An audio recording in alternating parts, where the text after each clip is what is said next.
الرحمن الرحیم۔ عیدوں کی تفصیل۔ 4 قوموں کی 4 عیدیں ہیں۔ حضرت ابراہیم علیہ السلام کی قوم کی عید۔ اللہ تعالیٰ فرماتا ہے پس ابراہیم علیہ السلام نے ستاروں کی طرف نظر کی اور کہا کہ میں بیمار ہوں۔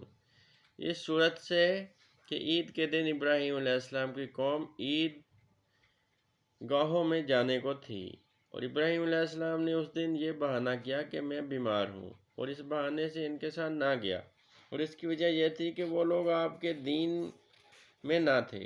اور جب وہ سب چلے گئے تو پیچھے سے آپ نے کلہاڑا ہاتھ میں لیا اور بت خانہ میں جا کے ان کے سب بت توڑ ڈالے، اور جو سب سے بڑا تھا اس کی گردن پہ کلہاڑا رکھ دیا۔ جب لوگ عید گاہوں سے واپس آئے تو انہوں نے دیکھا کہ سب بت ٹوٹے پڑے ہیں اور بڑے بت کے کندھوں پہ کلہاڑا رکھا ہوا ہے۔ انہوں نے حضرت ابراہیم علیہ السلام سے پوچھا کہ ہمارے معبودوں کا ایسا حال کس نے کیا؟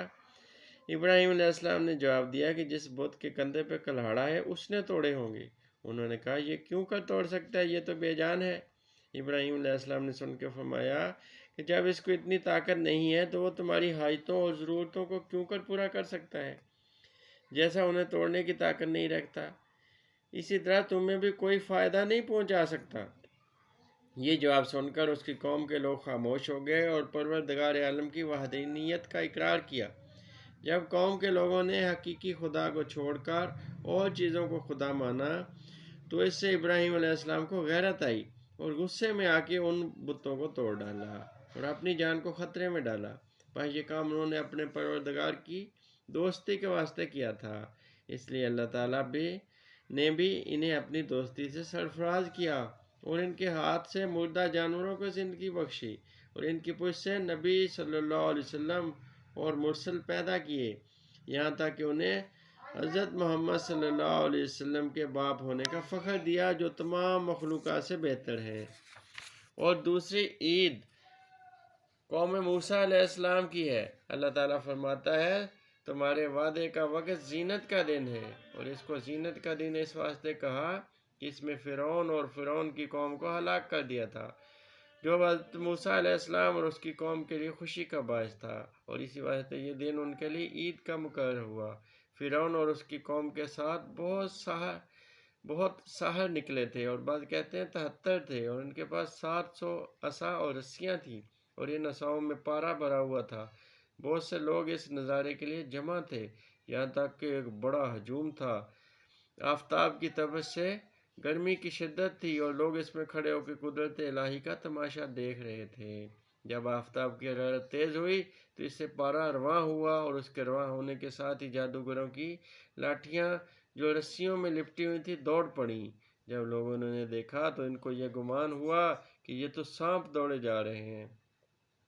حضرت موسیٰ علیہ السلام نے جب اپنی قوم کا خوف دیکھا اور انہیں معلوم ہوا کہ جادوگروں کی اس چالاکی کو تو میری قوم کے لوگوں نے سچ مان لیا اور ان کا ایمان ناقص ہو گیا ہے، تو انہیں خوف ہوا کہ کہیں یہ مرتد نہ ہو جائیں، مگر اس خوف کو آپ نے اپنی قوم سے چھپایا۔ اور اسی اثناء میں اللہ تعالیٰ نے حضرت موسیٰ علیہ السلام کو ارشاد فرمایا کہ تو اپنے عصا کو زمین پر پھینک دے۔ فرمان الہی کے موافق موسیٰ علیہ السلام نے عصا کو زمین پہ ڈال دیا، اور وہ زمین پہ گرتے ہی اونٹ کے برابر ایک بڑا تند اور آتش فشاں اژدہا بن گیا، اور اس نے جادوگروں کے جادو پر بڑا خونخوار حملہ کیا، اور ان کی لاٹھیاں اور رسیاں اور جو کچھ ان کے سامنے آیا سب کو نکل گیا، اور پھر بھی اس کا پیٹ نہ بڑھا، یہاں تک کہ جیسا تھا ویسا ہی رہا، پیٹ ذرا بھی نہ پھولا، اور اس کی حرکت میں کوئی نقصان نہ آیا اور نہ کوئی لمبائی اور چڑھائی میں اضافہ ہوا۔ یہ حرکت دیکھ کر جادوگر ڈر گئے اور موسیٰ علیہ السلام کے خود اللہ کے سامنے سجدہ میں گر پڑے۔ ان جادوگروں کے سردار کا نام شمعون تھا۔ وہ سردار موعد تمام اپنی قوم کے بڑی عاجزی سے پیش آیا اور عرض کیا کہ ہم سب حضرت موسیٰ علیہ السلام اور حضرت ہارون علیہ السلام کے اللہ رب پہ ایمان لائے۔ اس کے بعد اس اژدہے نے فرعون اور اس کے لشکر کی طرف رخ کیا۔ وہ دیکھتے ہی ایسے بھاگے کہ انہوں نے لوٹ کر پیچھے تک نظر نہ کی، اور ایسے بے سر و پا ہو کے بھاگے کہ 50,000 آدمی کچل کر ہی مر گئے۔ یہ قصہ کتابوں میں تفصیل کے ساتھ لکھا ہے۔